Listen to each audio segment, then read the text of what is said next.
record. Oh, there we go. Can everybody see my screen?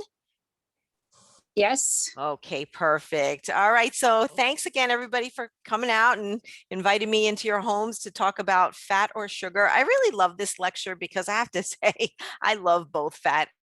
When I look at my clients, they like fat and sugar. You know, there are only three macros, right? There's protein, fat, and carbs. And carbohydrates are the biggest food group, and it does include sugar. So I wanted to talk about, we're supposed to monitor which one, how much of each we're supposed to have. But for some reason, sugar seems to be worse for most of us. So let's talk about it. All right. So, of course, I'm going to talk about statistics. I always like to start off with that. So you just have kind of an idea of what's going on in the United States. We'll talk a little bit of the functions of fat and sugar because we have to have it in our diet. How much do we actually eat and how much should we actually eat? And what is actually the dangers of having too much? And then, of course, we'll talk about a balanced menu because one of the goals of these healthy lectures is to, just glean even just one thing and maybe incorporating it into your diet. Um, that would be good. Okay, so here we are as a nation. As you can see, we're still not doing so good. I got to tell you. I mean, heart disease is still the #1 killer of Americans. Cancer is right behind it, of course. And then, of course, when you look at other cardiovascular things or related things like stroke, Alzheimer's disease, diabetes, kidney disease. But when you also look at things like influenza, pneumonia, even COVID-19, even that is dependent upon diet because we need to keep a healthy immune system, and that's really reliant on a healthy diet. So when we have too much fat or even too much sugar, it actually suppresses the immune system. So as you can see, these numbers are pretty stark. Overweight and obesity, unfortunately, is going up instead of going down. So even though there are so many different programs and money and research that's going into it, for some reason, it keeps going up instead of going down. And I can say that I've been in the field of treating people that are overweight and obese for about years, and unfortunately we're seeing it go up even in our kids. And that statistic is pretty stark because we know that kids will become that are obese as kids will unfortunately most likely become obese as adults.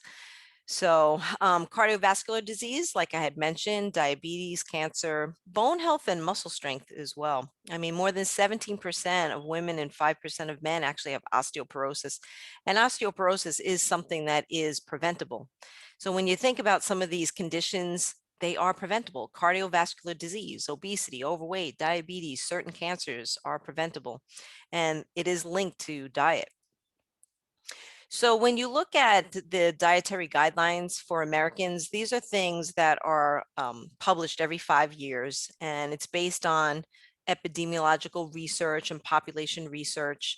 And I think the sad thing is that when they're published, nobody ever really talks about it. We don't talk about the guidelines in school. We don't talk about it on the news. So how would people even know that there are these guidelines that come out every 5 years? And then what they do is they reevaluate to see how well we adhere to the guidelines. Well, that's pretty stupid if we don't even know what the guidelines are. So when you look at 2015, 2016, based on 100%, we're only at about 59 in terms of are we following the guidelines of the American guidelines, which is supposed to give us some good guidance about what we're supposed to be doing and what we're not supposed to be doing. So here's just a little comparison about where is fat coming from in our diet and where is sugar coming from in our diet. So this was interesting that when you look at the fat side, 19% is coming from sandwiches.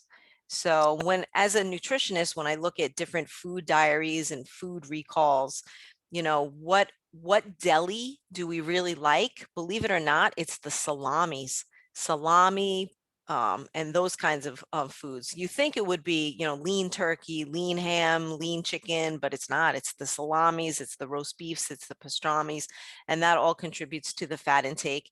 And then, of course, the condiment that we put on it. What's the most popular condiment? Mayo. and then butter is right behind it. So obviously those would be very high in fat as well.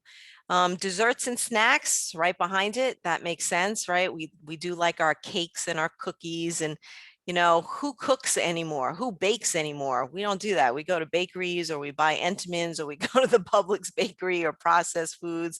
So unfortunately, that's filled with lard, it's filled with butter, it's filled with saturated fats. So as you can see, this is where most of our fat is coming from. And then when you look at our sugar intake, where is that coming from? Beverages. And I can't even say just soda. When you're looking at beverages, we're also talking about juice. We Americans really love our juice. We start off the morning with some orange juice, and then throughout the day, we're having some apple juice, and then later we have some grapefruit juice. And also our demographic here in Miami, I live close to Miami, so a lot of my clients are from Miami. And that's just part of culture. That's what you drink. You don't drink water, you're drinking tropical juices. And then, of course, all the different soda pops that are out there. And then again, desserts and snacks. We like our desserts. So all of that is our sugar intake. And then even when you look at some of our coffee and tea intake, I mean, our coffees are like desserts, right? There's whipped cream on it. There's caramel sauce on it. So that's like, might as well just have coffee ice cream, because that's what it seems to be. Oh, even though some of them are hot, but still. So we're getting a lot of sugar from the things that we drink. So that should give you a clue right then and there. If you're trying to eliminate some sugar, maybe we should look at our beverages. I actually have a patient that I counseled, and I looked at his food diary, and he was drinking over 700 calories. And that was just from his Starbucks latte. And he was drinking a lot of latte. Let's put it that way. He was putting sugar in it. He was putting cream in it. And that's a lot of calories, right? Over 700 calories just in beverages. So that's just an idea of where these things are coming from. So how much are we supposed to have? Again, these are just guidelines.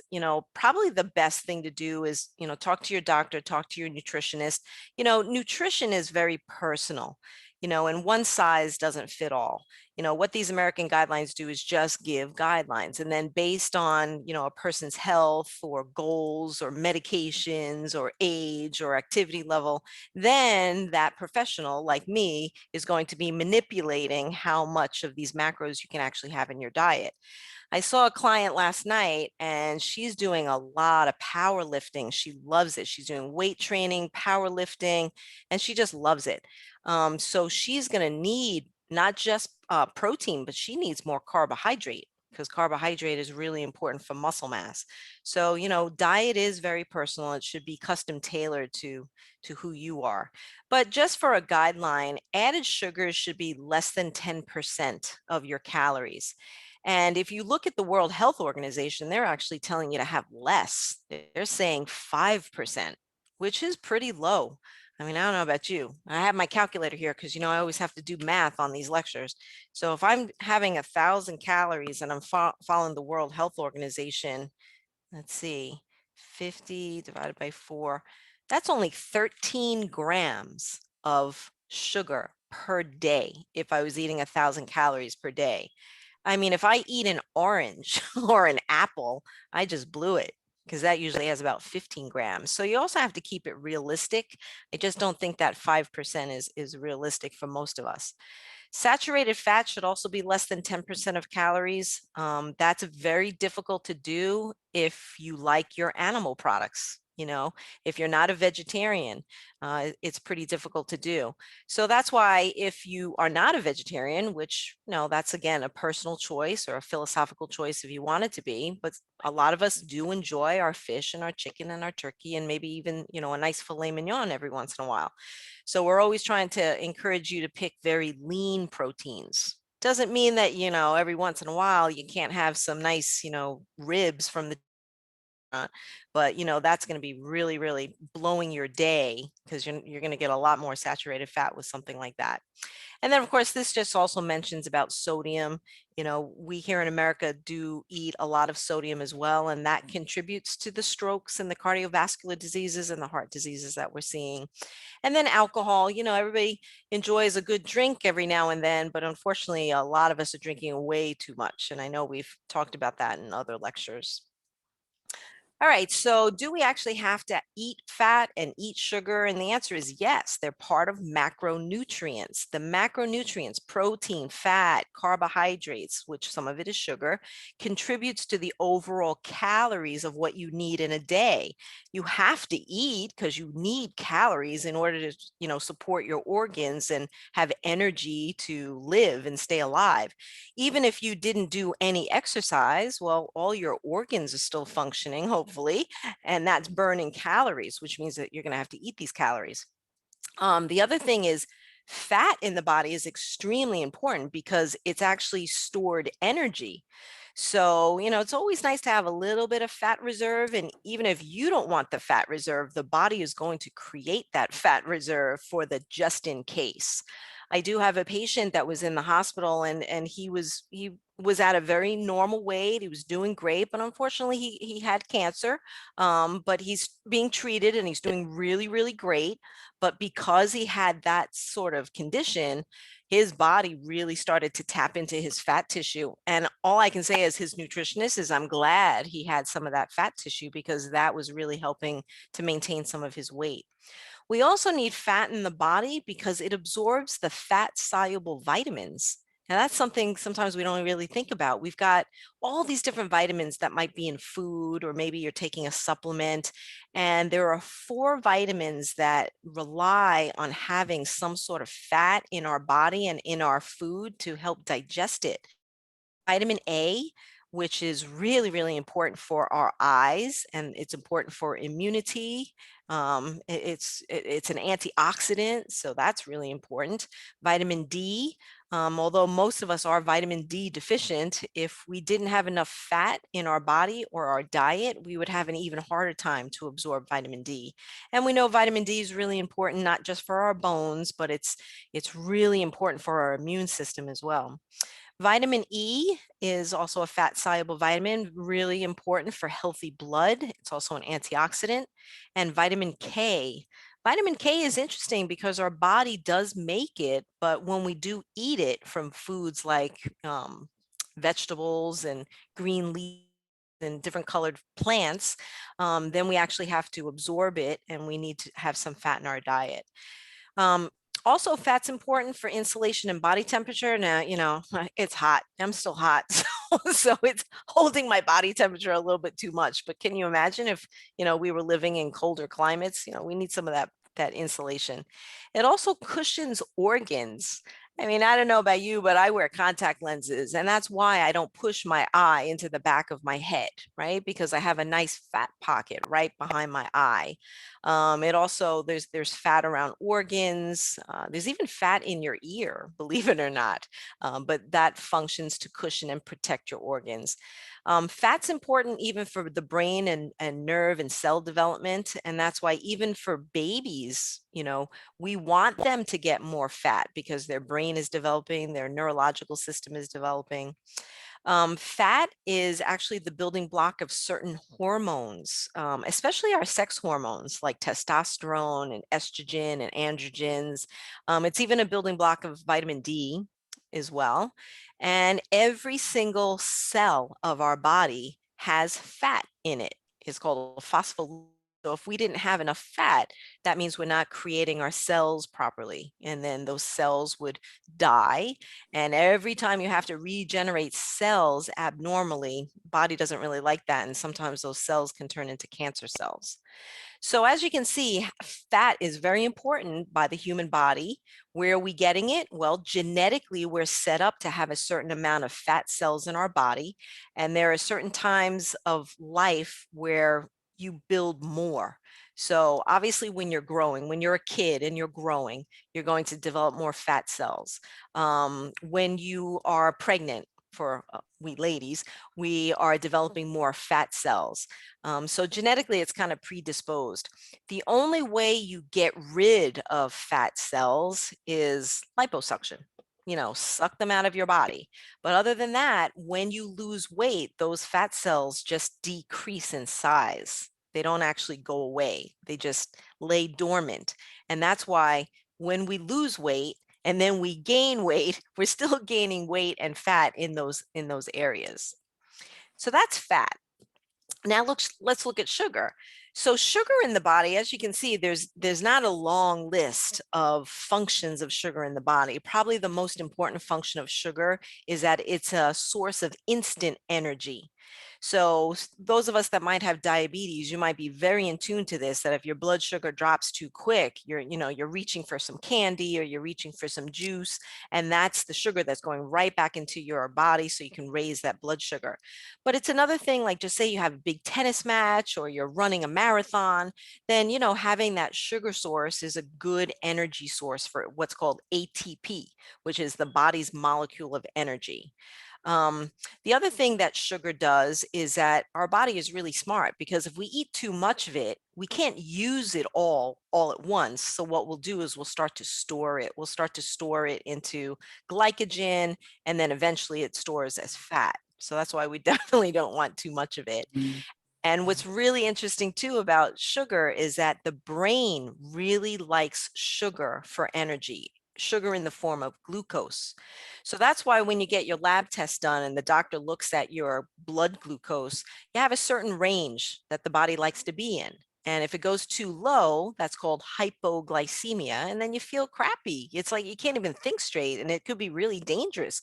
You could pass out, you could fall into a coma. That's extremely dangerous. But then on the flip side of it, if it's too high, that's not good either. You can get into a coma. That's not good either. You turn acidotic, so that's why the body balances sugar really sensitively through that hormone called insulin. Okay, so those are really the functions of sugar in the body. But then when you look at other functions of sugar, when you look at like cooking, sugar just tastes really good, right? Well, so does fat actually, but sugar tastes really good. It just makes, desserts taste good. Imagine having a cake with no sugar. Ew, that doesn't taste so good. So we really like it. And what's really interesting is that babies have this such a strong sense of taste for sugar. It must be some sort of protective mechanism. They can even taste like sugar in breast milk. That's how sensitive babies are, which is pretty cool. Also, just like the fermentation process, I mean, just for cooking, like food industry, imagine if we didn't have sugar, we probably wouldn't have alcohol, we wouldn't have yogurt, we wouldn't have cheese, we wouldn't have certain preservation methods. So even sugar is used in the drug industry as well. It's part of the coating on some medications. So sugar is a big commodity. So it's really, really important. Okay. All right. So why is it so dangerous to have too much? Well, when you look at when you look at the fat side of it, too much fat can cause what's called systemic inflammation. And we already know through research that systemic inflammation is like the root of all illness. Systemic inflammation leads to the heart disease, the diabetes, the cancers, and all these health issues. And a lot of that is because an immune response. It's almost like the body is trying to fight the fat, almost like a foreign invader. And then in doing so, it secretes all of these things called cytokines. And then we get into this inflammatory process, and then it makes us sicker. Of course, that can lead to all these conditions, like I said. Too much fat can also lead to something called fatty liver. Now, your liver is an amazing metabolic organ. It's a pretty big organ, right? It sits right on top of your stomach, and it does so many things. It makes blood, it filters toxins out of your body, it's metabolic, it deaminates things. It's so important. So when your liver fails, you get really sick. And, I work right next to the transplant department at my hospital. So I see what happens to patients when their livers aren't feeling so good. So the more fat you eat, the more it starts to build up on your liver. And unfortunately, fatty liver can lead to something called cirrhosis of the liver. And it's a very progressive disease. And it gets to the point where the liver can't repair itself. So we have that. Of course, fat can lead to excessive calories because when you look at fat, that is the most dense in terms of calories. Carbs and protein have 4 calories per gram, and fat has 9 calories per gram, and alcohol is right behind it at 7 calories per gram. So if we eat too much fat, that means we're eating too many calories, which of course can lead to overweight and obesity, which can lead to insulin resistance and metabolic syndrome. Now, what's metabolic syndrome? Metabolic syndrome is just like a triad of different conditions. You might have overweight and obesity with insulin resistance and high blood pressure. And if you have a lot of abdominal adiposity, that means you're holding a lot of the fat in your visceral area or your belly area. It's like you have a shape like an apple. That's extremely dangerous because what's in that area? Your heart, your lungs, your intestines, your stomach, your gallbladder. So if you're holding it all right there, that's really dangerous. So one goal for us as humans that want to be healthy, rather than just looking at the scale and looking at, oh, I want to be 150 pounds, we should actually be looking at our waist measurement. And here in America, it also depends on ethnicity, which is interesting. But here in America, we want men to have waists of no more than 40 inches. If you can be less than 40 inches, that's ideal. That means that the visceral fat is normal. Okay, and you'll have less of a risk of getting those other conditions. And then for women, we need our waist to be less than 35 inches. So that's something to play around with if you're working out, start talking to the fitness center to say, all right, how can I get some of this visceral fat off my body? Because that's actually more important than just the total number on the scale. Fat also leads to high triglycerides, atherosclerosis, so all that's affecting the cardiovascular system. But then here, when you look at the sugar side is just as bad. So when you eat too much sugar, there's some research to show that that can actually lead to cancer. And what's really interesting is breast cancer in particular. It's almost like these cancer cells really, really love sugar. You're giving them energy to replicate. So that's probably a good reason to keep that sugar low. It also increases something called the apolipoprotein, which high ApoB is what we call it, actually leads to heart disease. It causes microvascular disease. Microvascular means very small blood vessels, like capillaries. So if you're starting to damage those things, that could lead to blood clots, that could lead to heart attack, etc. It could lead to, and I didn't put this in red, but glomerular hypertension is pretty dangerous too. That means kidney damage. Your glomerulus is found in your kidney, and we have a very rich supply of blood. And that would make sense because it filters the blood. So if you're damaging those little micro capillaries, then again, you're hurting your kidneys. Look at that. Sugar can actually lead to fatty liver, just like fat. And that's a relatively newer discovery. We didn't think that sugar led to heart disease, but it does. It leads to fatty liver, heart disease, inflammation, causes something called oxidative stress. Oxidative stress means that you're kicking out a lot of reactive oxygen in your body. And that's dangerous because what these reactive oxygens do in the body is it likes to attach to things. And once it starts to attach to your cells, it breaks your cells apart. That's why you want to eat things called antioxidants like vitamins and fruits and vegetables, because it gives that reactive oxygen a place to attach to, so it doesn't attach to your cells.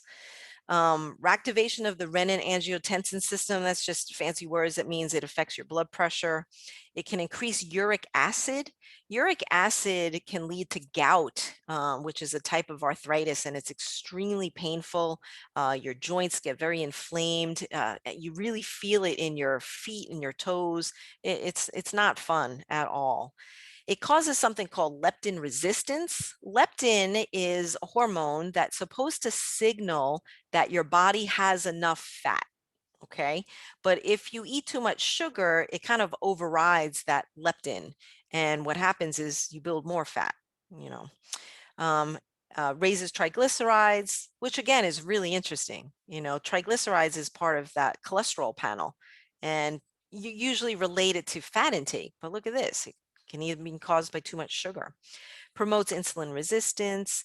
And it really is, I'm careful with the word addiction, but when you see animal studies, like especially rats, and you give them a choice between cocaine and sugar, they actually go for the sugar.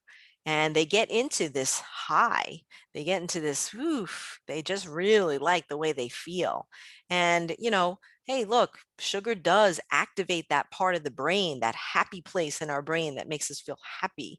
So that's why some of my clients and, even myself at times, if I'm very stressed or I'm freaked out and I'm just having a hard day, I want chocolate. All of a sudden I'm feeling cravings for chocolate. And it has to be a certain kind of chocolate, that's all part of physiology. I don't think it's just emotional, it's physiology. All right, so there are different types of these things, fats and sugars. Fats come as saturated, which are the bad fats. They taste really good, but they're kind of bad in the sense that they can really lead to clogged arteries and atherosclerosis and heart disease.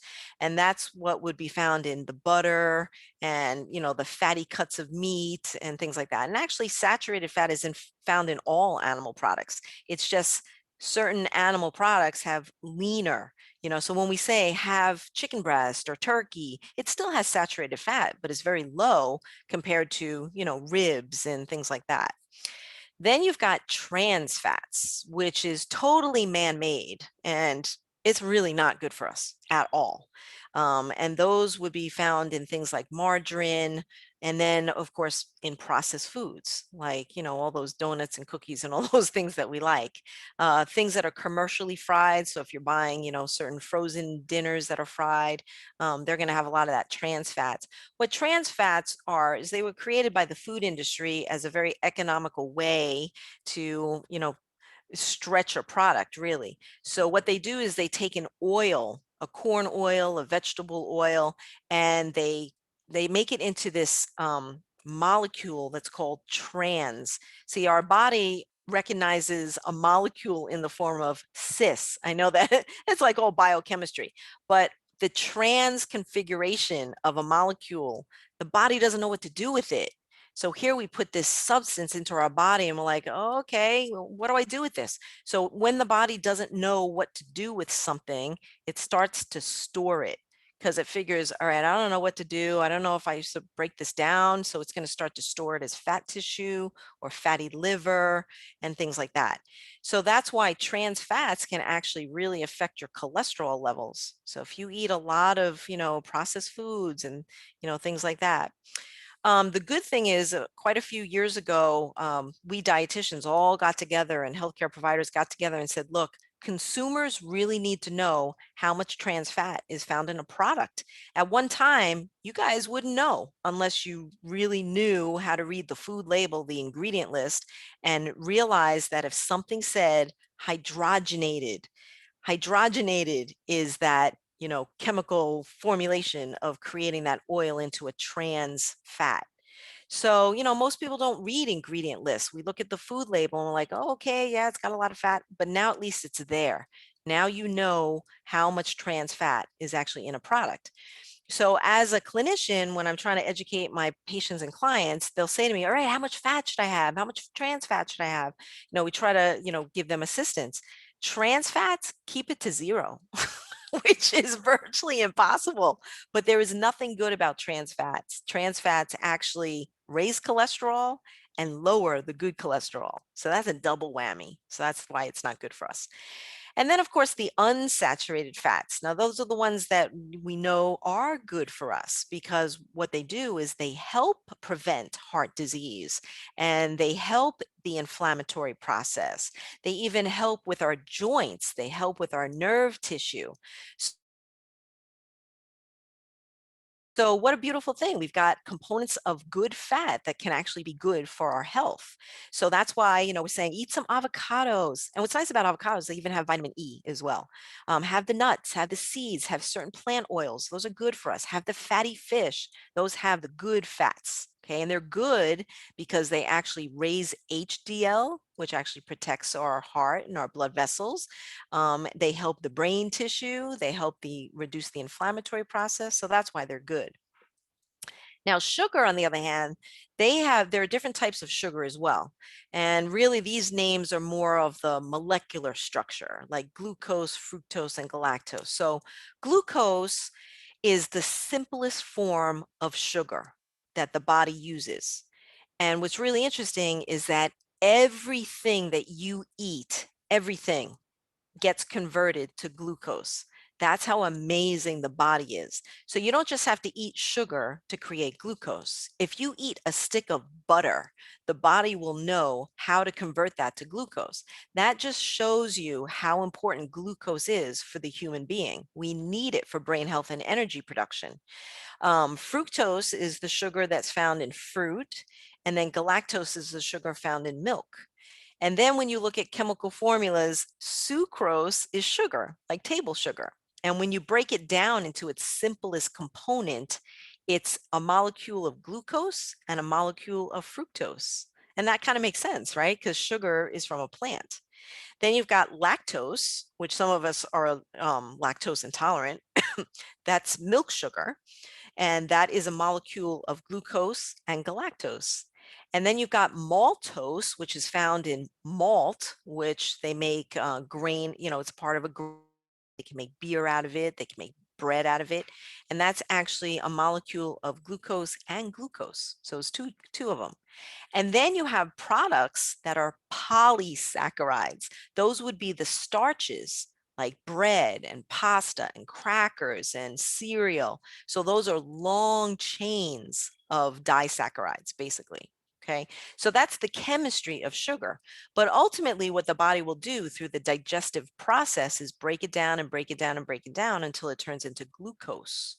That's why we need insulin to regulate how much glucose is actually in our blood. All right, so that's your biochemistry lesson. I promise there's no quiz. Okay, but in my opinion, I think sugar is more harmful. I really do. And one of the reasons is because at least with the fat, you've got choices of choosing good fat, which is going to have health benefits. Whereas with sugar, well, you don't really need to eat any sugar to make glucose. Your body will make glucose from pasta. Your body will make glucose from that steak that you ate, and it will make glucose from that salmon that you just ate. So you don't really need sugar. Probably the only people I would say, okay, have some sugar would be, all right, you're an endurance runner and you're trying to get through that 10K. Yeah, okay, then you probably need it.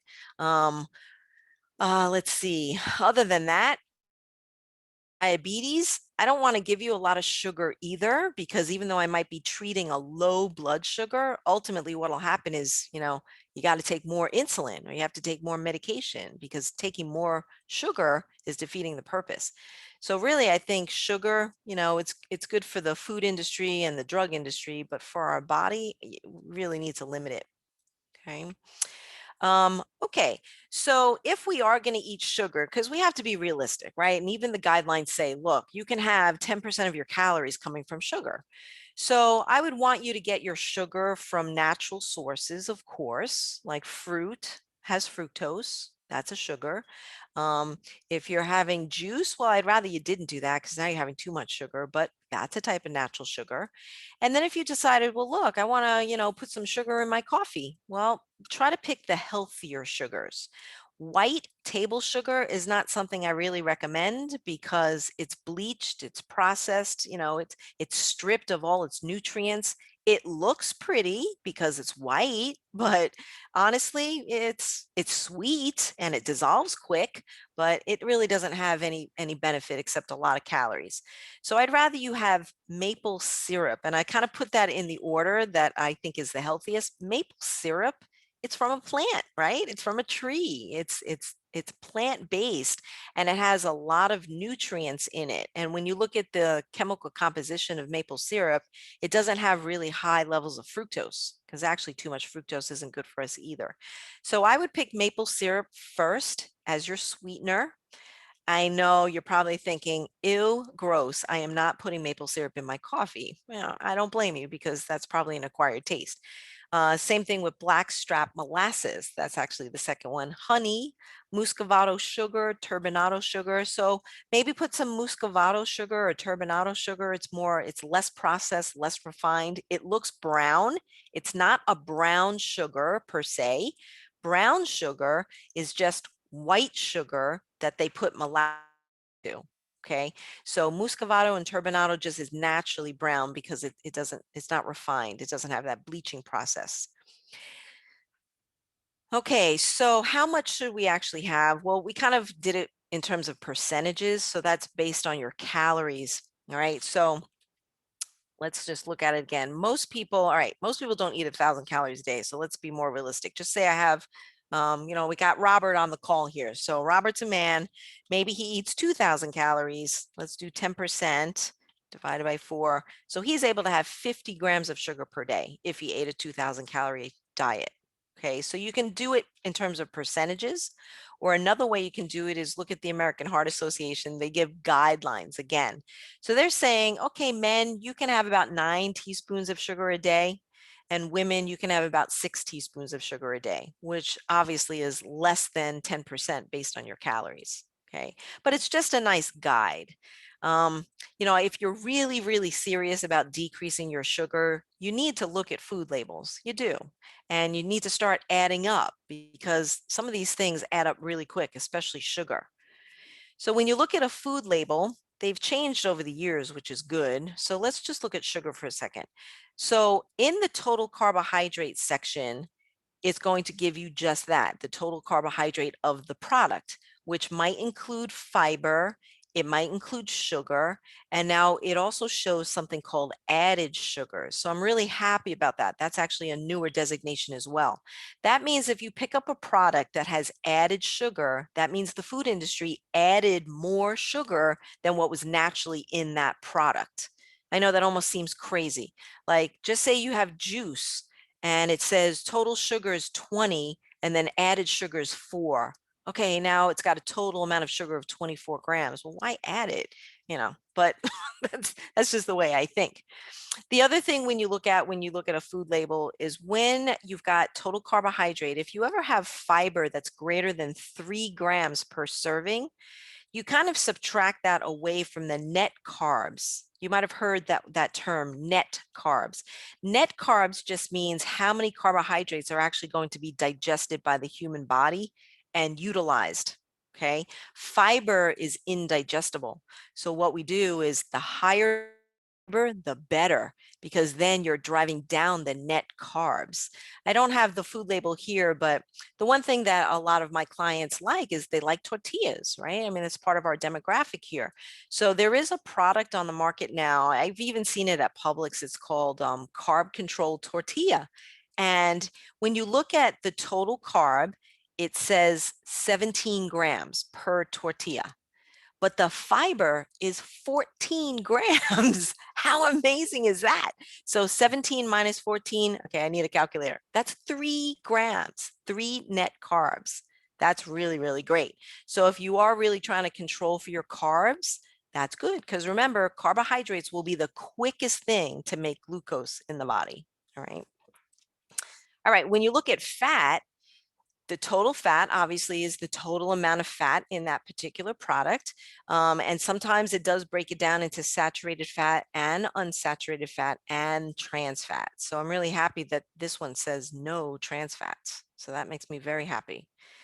And then remember, you always have to look at serving size.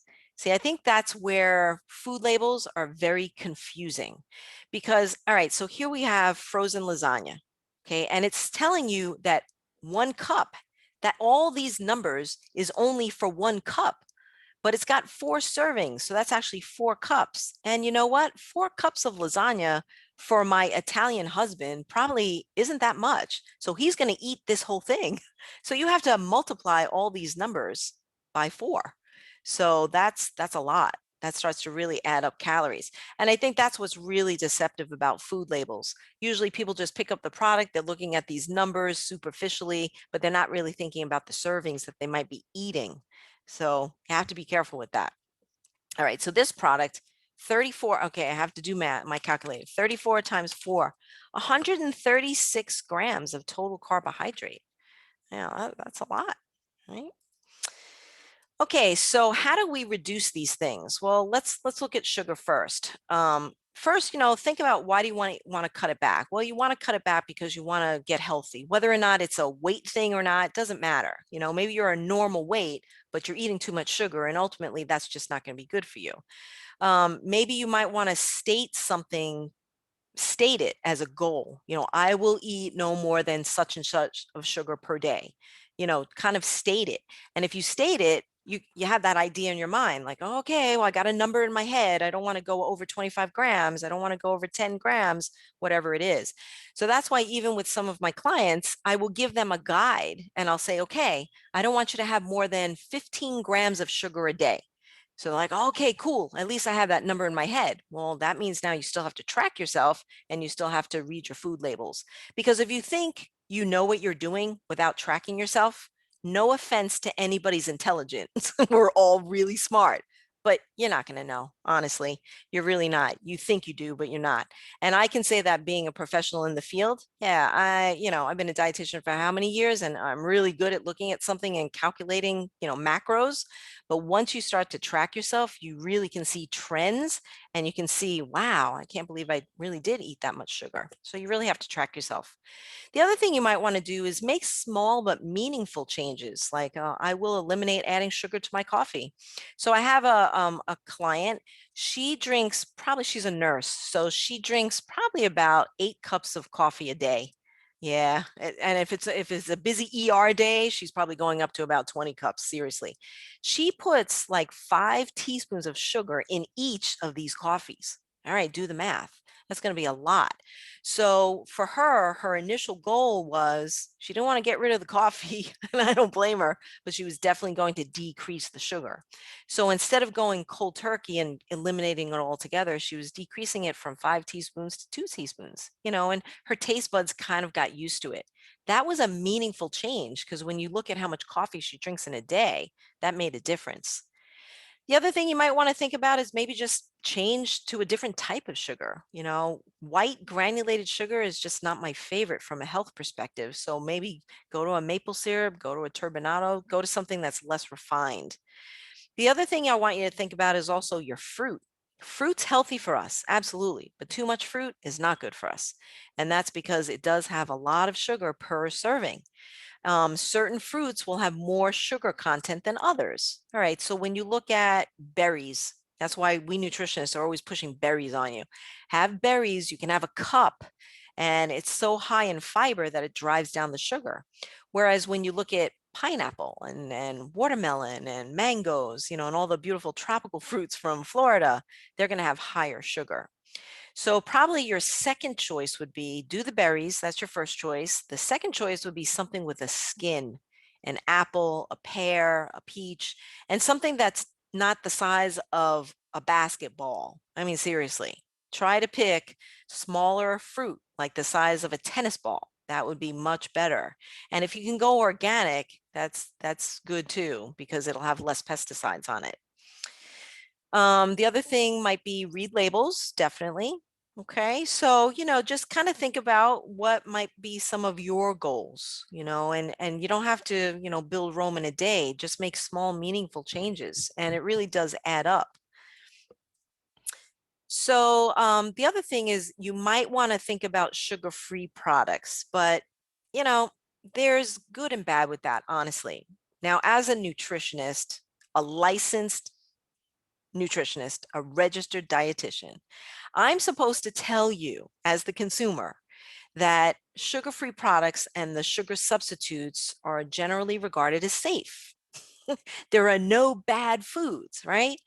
So when you look at some of these products, and we're going to talk about this actually next month when we talk about the politics of food, because that's pretty much of an eye opener. I think we need to be careful with some of these man-made products. I really do, because they're chemicals. And the body, like I said, if it doesn't really recognize what to do with it, it could actually be harmful. And a good example might be, okay, I have a lot of neurologists that I work with, and they totally take their patients off of a sugar substitute called Equal. Equal, the one in the blue packet, right? That's aspartame. And there is some research to show that in some people with migraines, it instigates migraines. So things like that. Aspartame even has a warning label on it saying if you have a metabolic disorder called PKU, you cannot have aspartame. You could actually go into a brain damage. So, we got to think about, all right, do we really want to have all these sugar substitutes? Think about what those foods are too. They're processed. And when you look at statistics, right around the late 1970s, early 1980s, a lot of these sugar substitutes were coming into play. And it just seems so coincidental that that's when obesity started to go up as well. That was pretty interesting. There is some research to show that sugar substitutes actually increase a hormone called ghrelin. Ghrelin is a hormone that's created by your stomach and other places in your body that instigate hunger. It's again one of those protective mechanisms. In the morning, you're hungry because, your blood sugar is low, so your ghrelin is high, so you go get some food. Well, now you're having sugar substitutes to decrease calories, but it instigates hunger. So now you're going to eat. So it has the opposite effect. So it's pretty interesting. The other thing you might want to consider is go cold turkey. But I have to say, for some of my clients and patients that eat a lot of sugar, that's really hard to do. It's almost like they have this addiction. They get cranky, they're irritable, they're craving it, they have this physiological withdrawal from it. And I know they're not putting on an act or acting crazy. That physiological detox from sugar. So you really have to be ready to do it. You really do. Sometimes it's just really not easy to do. Sometimes it's just easier to do a stepwise thing. Let's see, make reductions if using natural sugars, reduce intake of added sugars. Yeah, that's the other thing too. Read your food label. That's great. Now the product tells you if it has added sugar. Why are we adding sugar to it? It just drives me crazy. If the product already has sugar, why do we have to add more to it? Well, I'm going to tell you why. I'm going to tell you that the food industry employs really smart food scientists, really, really smart food scientists, and they know the function of hormones in the brain, and they know that certain amounts of sugar and salt will actually stimulate parts of the brain to make you hungry. The food industry wants to keep you hungry, so you buy more of their product. It also causes that craving and that feeling of euphoria and happiness. Oh man, I feel so happy when I eat that ice cream. I want to eat it again. They know that. So it's kind of like a physiological game there. So that's why I reduce it. That's even better. All right. The other thing, again, just start to mindfully decrease it. We kind of mentioned this in half, mentioned this before. Just kind of maybe just pick a random number and say, okay, I'm going to cut it by half. Okay. Try it. If you're feeling really cranky and feeling really bad, okay, maybe add a little bit back in, but if all right, well, I do 10 cups of coffee a day with 5 teaspoons. I'll just reduce a little bit on 1 cup. I don't know. Is that really meaningful? Okay. Well, if you do it that way, hopefully the next day you'll get to that second cup of coffee and you do the same thing, and then the third cup and the fourth cup. And the reason why I say that, I don't, and I don't mean to sound facetious, but sometimes we make these changes to our diet that seem so astronomical. You've sacrificed so much and you're looking for some huge result and you're not getting it. And that's because you're not realistic. And, I'm a pretty honest nutritionist too. I don't try to pull the wool over your eyes. If you're drinking 20 teaspoons of sugar a day and you reduce by 1 teaspoon, what kind of change did you really expect? Seriously. So, maybe unless that one leads to the two, leads to the three, leads to the four. Okay. So that's just being truthful. The other thing is, okay, so be choosy. We live in America. How lucky are we? I travel, well, I used to before COVID, I used to travel around the world, and I would end up in certain countries that, yeah, they don't have a whole beverage aisle. They don't have 50 selections of yogurt. They don't have that. So it's a good and a bad thing, I think. But we really need to be very choosy on what we're choosing. Okay, so look at this one. Remember, marketing, their whole purpose is to sell you the product. I mean, this looks like a lovely product. Look at it, the bright colors and the beautiful peach. And oh, it only has 2% milk fat. So for the, uninformed consumer, they're like, oh, okay, this looks pretty. I think I'm going to take it. Oh, my nutritionist says eat some Greek yogurt. Okay. Now you read the back of the label. All right, total carbohydrates, 20 grams. Well, that makes sense. It's yogurt. It's going to be high in carbs. But look at that, 16 grams of sugar. Oh my, where is that coming from? Well, look at the ingredient list. It gives you some peaches, but look at the second ingredient, sugar. And remember that the food industry has to list the most to the least on the ingredient list. So if you've got sugar in the first 5 ingredients, yeah, then that product has a lot of sugar. So maybe put this one down and choose a different one, okay? Because we're lucky enough to know that there is another choice out there. Mm. Now, the other thing the food industry does is really confuse us about the food labels. Our head is spinning. You're spending 2 hours at Publix. So sugar-free doesn't really mean sugar-free. It actually just means that it's less than 0.5 grams of sugar per reference amount. So really, it's not completely devoid of sugar. And then there's low sugar, which is just a marketing ploy. There's actually no official definition of low sugar. So it's whatever the food industry wanted to make it. Reduced sugar or less sugar actually is a defined definition by the FDA. That's the governmental body that would give us the rules. And reduced sugar just means that it has 25 less sugar than the reference amount. And then no added sugar or without added sugar just means they're not adding that extra sugar on top of whatever was naturally found in that product. Right? The other thing, just consider, don't drink your sugar if you can. You know what? I mean, I know we enjoy like our orange juice in the morning. Okay, we live in Florida. We're supposed to be drinking orange juice, right? Okay, so another thing you can do is just reduce the portion. You go to a diner, they're giving you orange juice. It's like a 20-ounce cup. Wow, that's a lot. Maybe go back to the European size, like 4 to 6 ounces. 4 to 6 ounces is actually defined as a serving of fruit for the day. So that would definitely decrease your sugar, right? So even though juice is a healthier product, maybe compared to Coca-Cola, it still can give you a lot of sugar. So you have to be careful. And again, look at this. I mean, this product here, fruit smoothie. We get all excited. Wow, it's a fruit smoothie. It's got fruit. It's a smoothie. It's not Coca-Cola. And then you look at the sugar. What? 27 grams. Oh, look at Coca-Cola, 26 grams or 28 grams. So it's got just as much. So that's why you have to read your food labels. Now, Gatorade, I just wanted to mention a little bit about some of these kind of products. Gatorade is a wonderful product if you're sweating or if you have diarrhea or you vomited, okay, because you really want to replenish those electrolytes. But I don't think it should be something that you drink as a beverage. Remember, it's going to have sodium in it, and we already have enough sodium in our diet, and it does have sugar.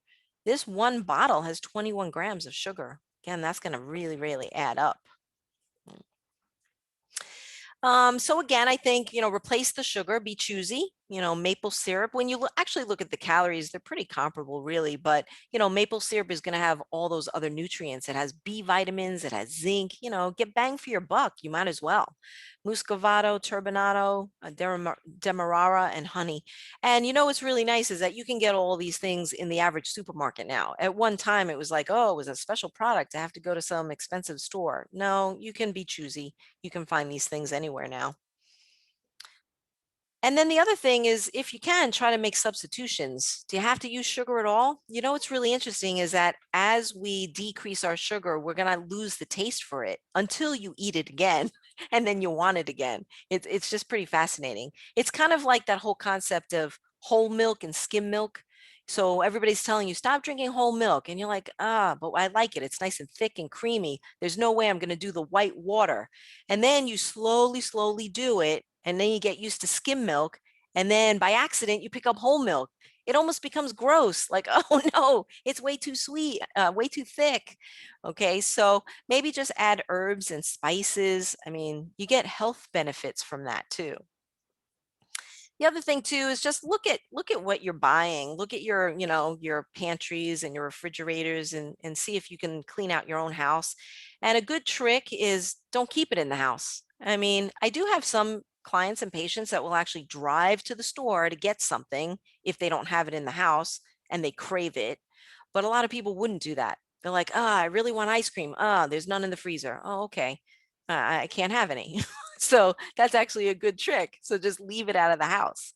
Um, I would say also try not to start the day with sugar or end the day with sugar, you know, and that means, modifying your beverage probably.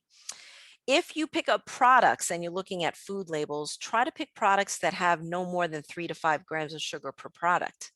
That would be just at least a good start. And then look at the ingredient list.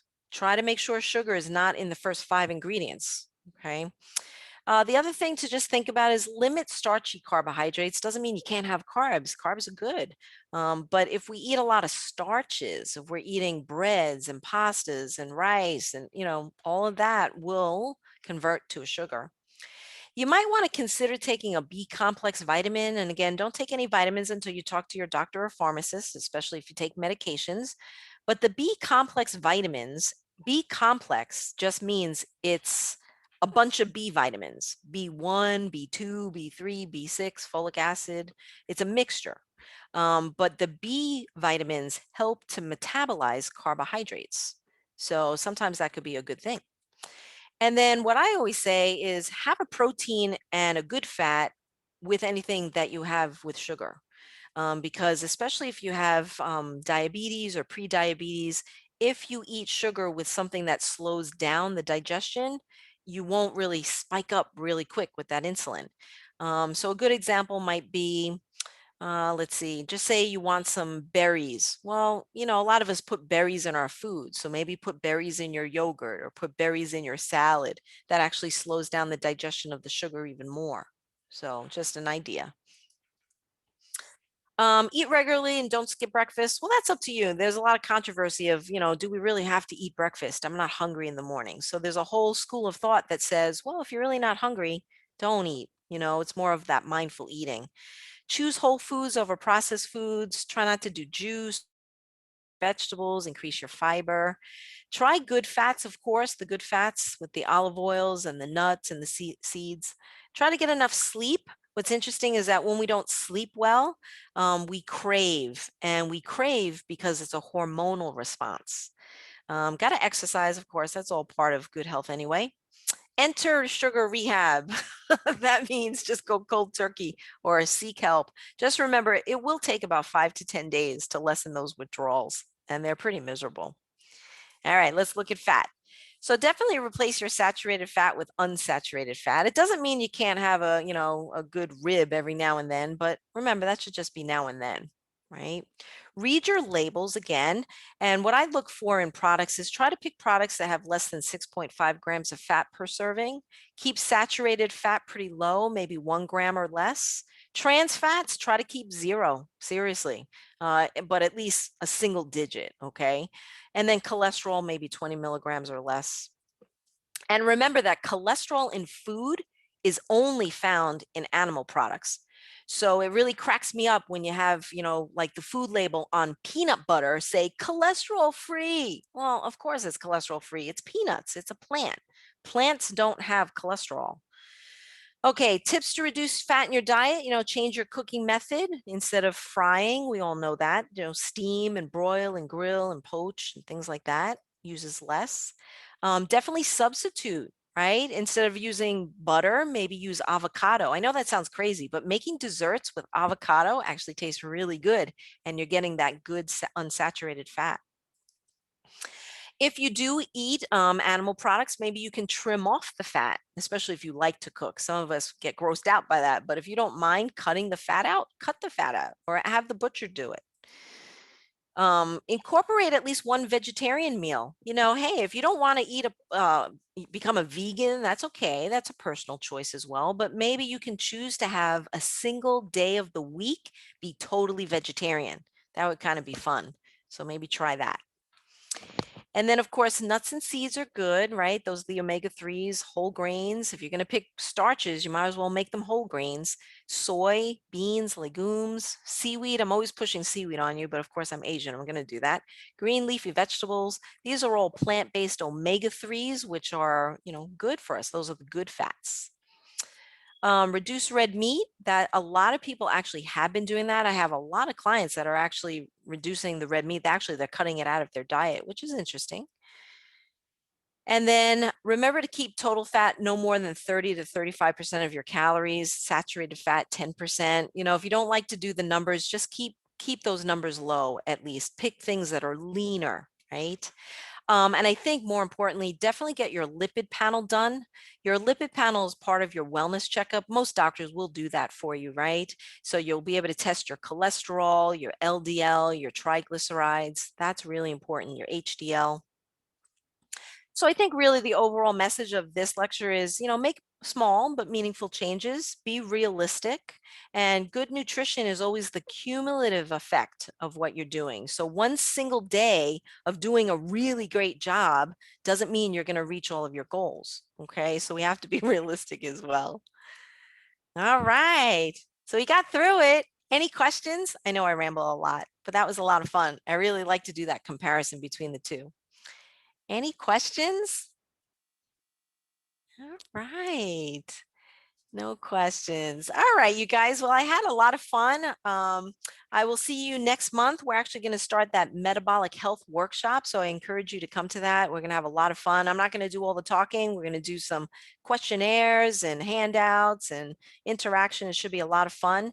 And it's kind of a different approach to taking control of our health, right? It's not all about just seeing a lecture and then trying to incorporate it. We're really going to really understand what it's going to take to keep our health or actually get to a healthier body, right? Oh, look, we might have a question. We have a question. It's in the chat. Okay. Thank you. Very informative. Yay. Excellent. Might even show our faces. Yay. That would be good too.